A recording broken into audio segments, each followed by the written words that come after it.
नमस्कार, मैं सरोज कुमार। द सभा में एक बार फिर से सभी का स्वागत है। मित्रों, 3 सवाल हैं।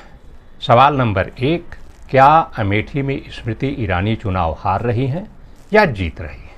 सवाल नंबर 2, यदि चुनाव हार रही हैं तो क्यों हार रही हैं, उसके पीछे के क्या कारण हैं, और जीत रही हैं तो क्यों जीत रही हैं? सवाल नंबर 3, यदि चुनाव हार रही हैं तो कितने वोटों के अंतर से हार रही हैं, और जीत रही हैं तो कितने वोटों से जीत रही हैं? यदि इन तीनों सवालों के जवाब जानने की जिज्ञासा आपके मन में है तो आप हमारे साथ बने रहिए। इन तीनों सवालों के जवाब हम सिलसिलेवार तरीके से बारी बारी से तथ्यात्मक रूप से आपके समक्ष प्रस्तुत करेंगे। तो शुरू करते हैं सवाल नंबर 1 कि क्या स्मृति ईरानी अमेठी में हार रही है या जीत रही है? तो इसका सीधा सा जवाब ये है कि इस बात की पूरी संभावना है, लगभग 60 से 70% कि स्मृति ईरानी अमेठी से चुनाव हार रही है।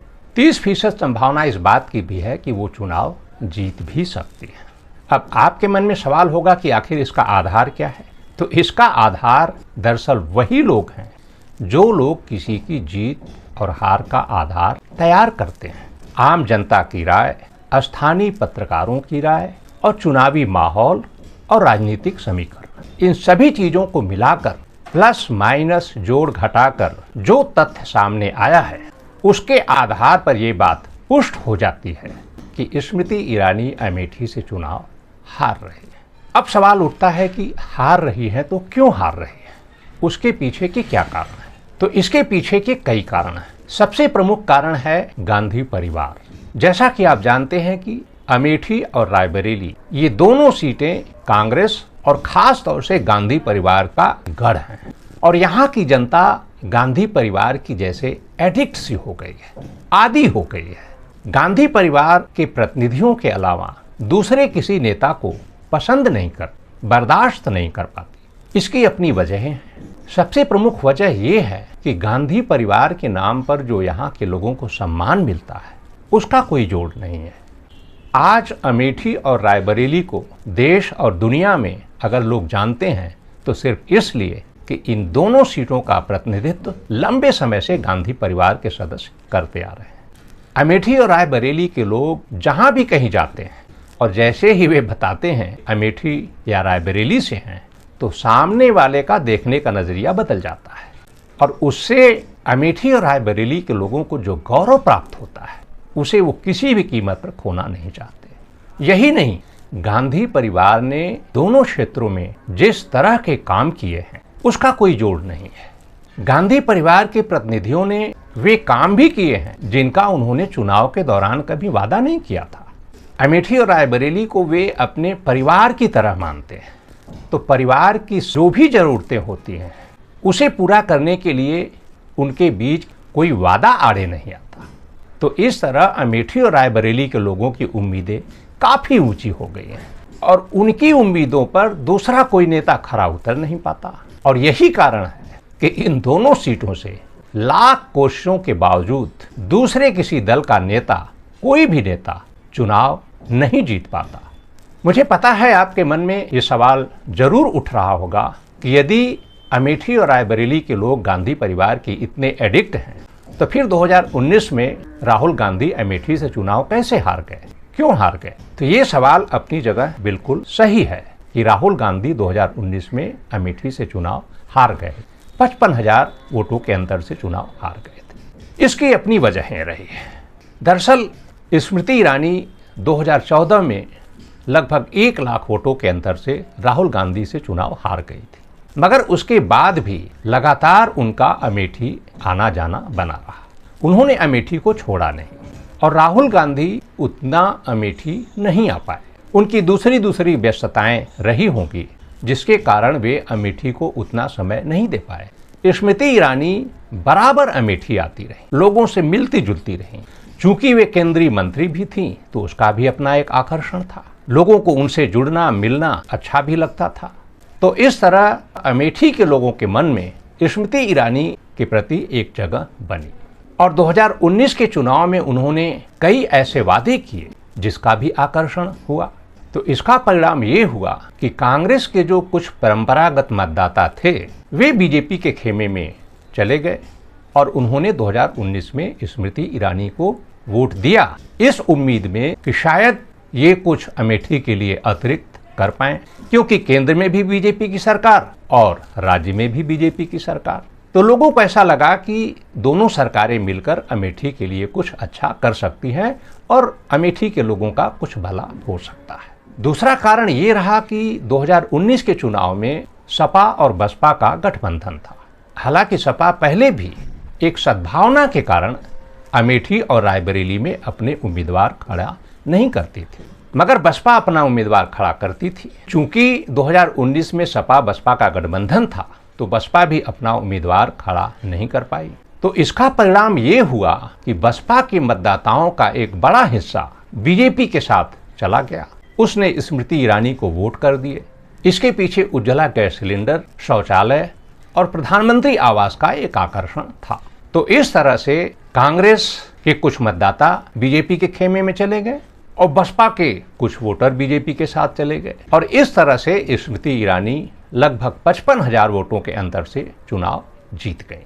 मगर जिन दो प्रमुख कारणों से स्मृति ईरानी 2019 में चुनाव जीती थी राहुल गांधी के खिलाफ, उन दोनों कारणों का 2024 में निवारण हो चुका है। वे दोनों मतदाता इस बार बीजेपी से माइनस हो चुके हैं, अलग हो चुके हैं, क्योंकि कांग्रेस के मतदाताओं के साथ लगभग वही स्थिति थी। जिस तरह से आप घर का खाना खाते खाते ऊब जाएं तो आपके मन में आए कि चलो एक दिन बाहर होटल में खाना खाकर आते हैं, आउटिंग करके आते हैं।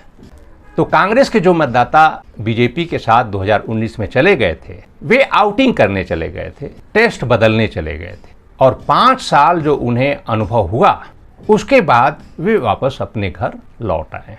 तो कांग्रेस के मतदाता अपने घर लौट आए और 2019 में बीएसपी का उम्मीदवार नहीं था, इसलिए बीएसपी के मतदाता उज्ज्वला गैस सिलेंडर, शौचालय और प्रधानमंत्री आवास के चक्कर में बीजेपी के साथ जुड़ गए थे। मगर इस बार बसपा ने अपने उम्मीदवार उतारे हैं। हालांकि 2024 की लड़ाई सीधी लड़ाई है, आमने सामने की लड़ाई कांग्रेस और बीजेपी के बीच में है और इसमें तीसरे किसी पक्ष की कोई गुंजाइश रह नहीं गई है। फिर भी जो बसपा के खांटी मतदाता हैं, जो हाथी के अलावा दूसरे किसी निशान पर वोट देना नहीं चाहते, उनका वोट तो बीएसपी उम्मीदवार को मिलेगा ही मिलेगा। और बीएसपी के जो मतदाता थोड़े पढ़े लिखे हैं और उनके भीतर संविधान, लोकतंत्र और आरक्षण को लेकर थोड़ी समझ पैदा हो गई है, वे सभी मतदाता इस बार कांग्रेस के पक्ष में खड़े हो गए, क्योंकि उन्हें बीजेपी को हराना है। उन्हें इस बात का डर है कि अगर बीजेपी इस बार चुनाव जीत गई तो बाबा साहब के संविधान को खत्म कर देगी, लोकतंत्र को खत्म कर देगी, आरक्षण को खत्म कर देगी। तो इसलिए बीएसपी के मतदाताओं का एक बड़ा हिस्सा कांग्रेस की तरफ लौट आया है। तो जिन दोनों कारणों से स्मृति ईरानी 2019 में चुनाव जीत गई हैं, वे दोनों कारण इस बार माइनस हो गए हैं, अलग हो गए। स्मृति ईरानी की संभावित हार का तीसरा प्रमुख कारण ये है कि अभी तक सपा अमेठी रायबरेली से अपने उम्मीदवार भले खड़े नहीं करती थी, लेकिन उसने कभी कांग्रेस के उम्मीदवार को वोट देने की अपील नहीं की। चूंकि इस बार सपा का कांग्रेस के साथ गठबंधन है, इसलिए अखिलेश यादव ने अमेठी और रायबरेली दोनों क्षेत्रों में राहुल गांधी के साथ बाकायदा रैली की और सपा कार्यकर्ताओं और मतदाताओं से अपील की कि वे भारी बहुमत के साथ कांग्रेस के उम्मीदवारों को विजयी बनाएं। और चौथा कारण है बीजेपी के भीतर का अंतर कलह। डॉक्टर संजय सिंह, जो कि अमेठी के राजा हैं, वे बीजेपी में अमेठी के बीजेपी के एक प्रमुख नेता हैं, मगर पूरे चुनाव के दौरान वे पूरी चुनावी प्रक्रिया से अलग रहे। किसी भी सभा, किसी भी रैली, किसी भी रोड शो में संजय सिंह दिखाई नहीं दिए। इसकी अपनी वजह है और वजह ये है कि 2022 के विधानसभा चुनाव में संजय सिंह बीजेपी के उम्मीदवार थे और वे चुनाव हार गए। संजय सिंह के समर्थकों का मानना है कि उनकी हार में स्मृति ईरानी ने बड़ी भूमिका निभाई थी और यही कारण है कि संजय सिंह ने इस चुनाव में अपने आप को अलग कर लिया है। और उनके समर्थकों ने तो स्मृति ईरानी को हराने की खुलेआम घोषणा तक कर दी है। तो स्मृति ईरानी ने संजय सिंह के इस फैक्टर को निष्प्रभावी करने के लिए कुछ ऐसे राजपूत नेताओं से करीबी बढ़ा ली जिनकी छवि अच्छी नहीं है जनता के बीच में। और उसका परिणाम ये हुआ कि जो बीजेपी के कुछ उच्च वर्गीय परंपरागत मतदाता थे, वे नाराज हो गए और उन्होंने स्मृति ईरानी से दूरी बना ली। तो बीजेपी के भीतर का जो अंतर्कलह है और स्मृति ईरानी की जो कार्यशैली है, उसके कारण बीजेपी के ही मतदाता उनसे बड़ी संख्या में अलग हो गए। और पांचवा कारण है कांग्रेस का उम्मीदवार। किशोरी लाल शर्मा पिछले 40 सालों से अमेठी और रायबरेली की खाक छान रहे हैं। अमेठी और रायबरेली की जनता पिछले 40 सालों से उन्हें जान और पहचान रही है, उनके स्वभाव से परिचित है। 40 साल जनता के बीच रहने के बावजूद किशोरी लाल शर्मा की छवि एक साफ सुथरी, निर्विवाद, ईमानदार और एक सीधे साधे व्यक्ति के रूप में बनी हुई है। जो भी उनके पास गया उसकी उन्होंने मदद की। अमेठी रायबरेली का कोई भी व्यक्ति ऐसा नहीं कह सकता जो किशोरी लाल शर्मा के यहाँ किसी मदद के लिए गया हो और उसे उन्होंने निराश किया हो। दूसरी तरफ स्मृति ईरानी ने 2019 के चुनाव के दौरान जो वादे किए उसे उन्होंने पूरा नहीं किया, और जो काम उन्होंने नहीं किए थे उसे भी बढ़ा चढ़ाकर प्रचार करना शुरू कर दिया, जिसके कारण जनता उनसे नाराज हो गई। तो कहीं न कहीं छवि के मामले में किशोरी लाल शर्मा स्मृति ईरानी के ऊपर भारी पड़ रहे हैं। हालांकि अमेठी की जनता गांधी परिवार के किसी व्यक्ति को उम्मीदवार के रूप में चाहती थी, और जब किशोरी लाल शर्मा की उम्मीदवारी घोषित की गई तो अमेठी की जनता काफी मायूस हो गई।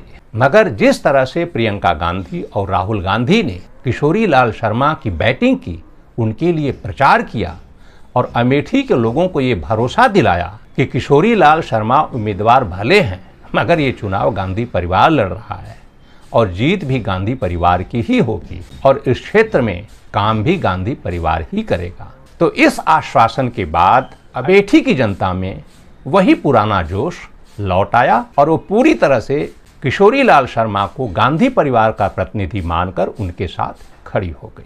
मगर 30 से 40% संभावना इस बात की भी है कि स्मृति ईरानी चुनाव जीत भी सकती है। तो यदि स्मृति ईरानी चुनाव जीतती हैं तो इसके पीछे के क्या कारण है? तो इसका प्रमुख कारण ये है कि एक तो वो केंद्रीय मंत्री हैं, बहुत अच्छी वक्ता हैं और केंद्र और राज्य दोनों जगहों पर बीजेपी की सरकार है, और अमेठी लोकसभा क्षेत्र के अधीन 5 विधानसभाएं हैं और आज की तारीख में 5 विधायक बीजेपी के साथ। हालांकि इनमें से 2 विधायक सपा के हैं, मगर वे दोनों सपा विधायक भी बीजेपी के खेमे में आकर खड़े हो गए।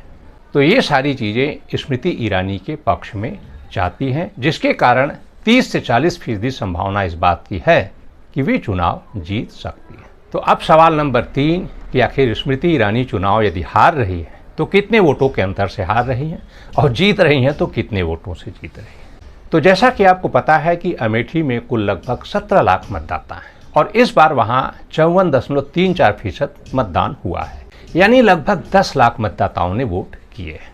और अमेठी की जो पब्लिक ओपिनियन है उसके अनुसार 60 और 40% का अनुपात है, यानी 60% वोट किशोरी लाल शर्मा को और 40% स्मृति ईरानी। तो यदि ऐसा होता है तो किशोरी लाल शर्मा को 6 लाख वोट मिलेंगे और स्मृति ईरानी को 4 लाख।